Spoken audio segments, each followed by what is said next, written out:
back to our shop just outside of Kennesaw here in North Georgia. Hey, a real quick video to show you some updates to this shop. Time for full disclosure, I have a serious vice. When I find them, I need to have them. Particularly old ones, particularly ones that were made in the U.S. back in the day when things were made right. Great story this weekend. I was at a yard sale. A gentleman had passed away. He was a welder, and as I walked in, somebody was purchasing a gorgeous Colombian vise, a huge Colombian vise. I chased him down outside after surreptitiously finding out what he paid for it.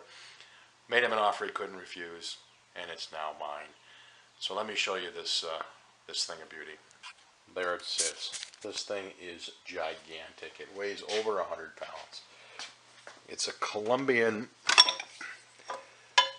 made in Cleveland,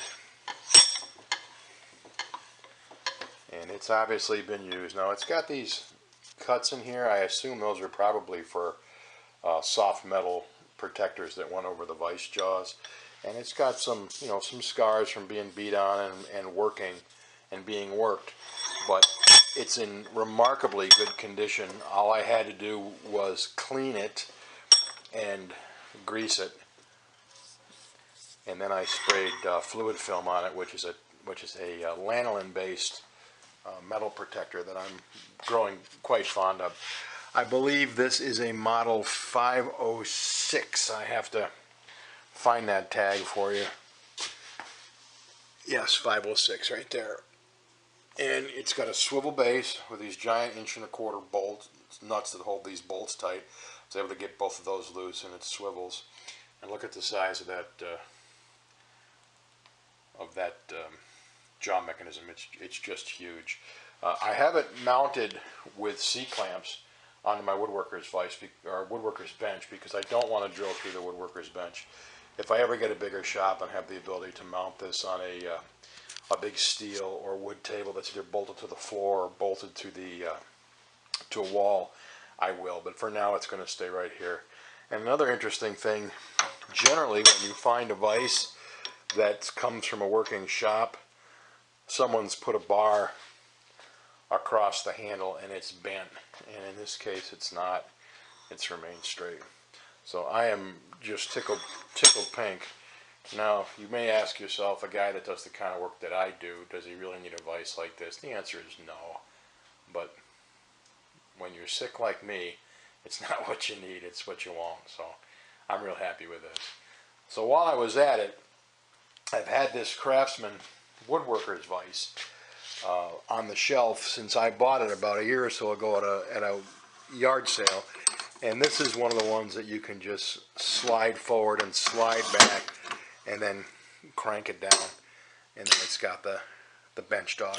I mounted this flush with my bench. I sunk the bolts down inside so it wouldn't get in the way of anything that I'm working on, and that's going to be handy as heck for working on drawers and things like that. And then finally, last year, I found this Reed Manufacturing, which I believe is Erie, Pennsylvania, probably turn of the century. And the Columbia is a 6-inch vise. I think this is a 3, and they're measured across the jaw. But when I got this was rusted shut, and I was able to free it up. And with a little bit of lubrication, if you spin that handle, it'll almost close itself, and it's just gorgeous. It's probably from the early 1900s. This handle didn't escape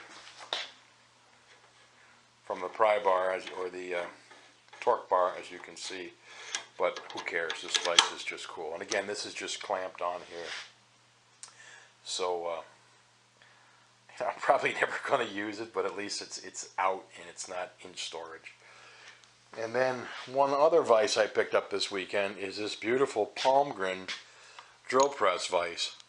I paid $25 for this. It came out of the same estate, and when I bought it, the movement was very, very tight. I was afraid that perhaps someone had dropped it and bent the threaded rod. But with a little bit of cleaning, I cleaned the ways, you know, this part here where the vise jaws ride on, and cleaned everything and lubricated everything.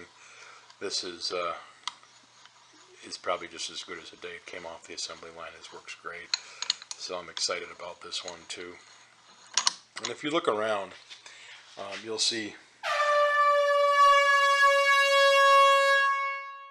more indications of my disease.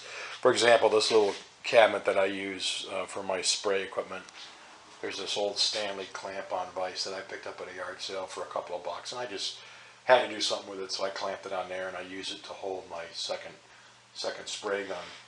And then all over the shop, you'll see I think I have 2 of these now. I think there's Vises. They're aluminum. They're adjustable. This one's filthy. I'm sorry, it gets dusty sitting here in the corner. But it's set up that you can move the base away from the top, and it makes for a very, very long vise. I have one on this table, and then if you come over here and look at the table back here, surprise, surprise, there's another Vises there. And again, these are things I pick up for next to nothing, and I just can't leave them behind. I put a couple of vises upstairs. I have an XY vise that maybe you saw in the drill press part of the Palmgren, and also a Wilton drill press vise, but that's a Chinese Wilton, and it's a piece of junk, so I don't like having that around. And then if you look up here, you can see these pipe clamps are old timers, and I just love using them. They're cam locks on the bottom and screws on the top, and I really enjoy them. I enjoy them much more than these, but you know, I find these for next to nothing, and I have them, so if I ever need them, I've got them. And then obviously, you know, there's my array of other clamps that I use all the time, in addition to, I'll spin you around, in addition to this rack here. And these are the ones I usually reach for first when I'm working on furniture that doesn't require large reaches. But there you go. That's the new acquisition. You know, you will see it in the background for the rest of the videos that I shoot here in this shop. I mean, just look at the size of this thing. You know, there's my finger by it. It'll give you some idea of how big this thing is. And like I say, I have no use for it. I don't need it, but God, am I glad I got it. Hey, listen, thanks for watching. From our shop just outside of Kennesaw here in North Georgia. Best regards. Thanks for watching. Take good care. And if you hear of a Vice Addicts Anonymous, shoot me an email.